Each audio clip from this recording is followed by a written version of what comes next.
بە پێی وتەی بەڕێوەبەری ناحەی وارماوەی سەر بە قەزای شارە زۆر لە قەزاکە لەم ساڵدا 308 میلیمەتر باران باریوە، ئەمەش بەراورد بە ساڵی ڕابردوو نزیکەی 3 هێندەیە.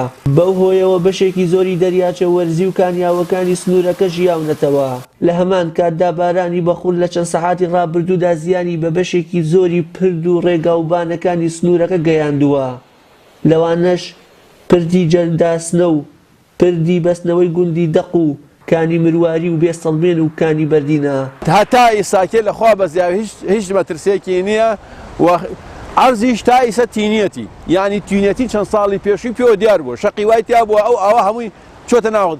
ئیسا ئەگەر ئەمە ساڵانی تر بووایە و ساڵی پێشوو 2-3 ساڵی پێشوو باران زۆر بباریایە، ئەم ئەوە لەسەر زەوی دای نوێدا ژێر زەوی، بەس ئیساکێ هەمووی ئەم باران چەند زۆر باریۆ دایداتە ژێر زەوی. ئەینای ئێمە نەمانتوانین لەم لێرا قسە بکەین سەم حەمکە بارانە باریەوە بەم شێوە، بەس لەبەرەوە زەوی تینی بووە، هەمووی ڕۆچۆتە ناو زەویەوە بۆتە ئاوی ژێر زەوی.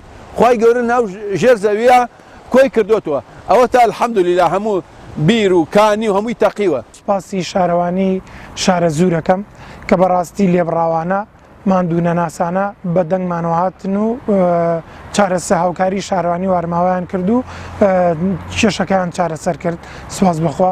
هەروەها دەمێ ئاماژە بۆکم کە ڕێگەی سەرەکی وارماوە دەربەنی خانیش بەڕاستی لە هەندێک شوێن تووشی داڕوخان بە و هەندێک شوێنی تریش ئەگەری داڕوخانی هەیە کە ئەمانەش پێویستیان بە چارەسەرکردن هەیە بۆ ئەوی ئەو ڕێگە سەرەکیە نەبڕێ و لەو بڕواژدام کە تیمەکانی بەڕێوەبەرایەتی ڕێگەبانی سلێمانی هەر ئەمڕۆ بگەنە ئەو شوێن و معالەجێ بکەن.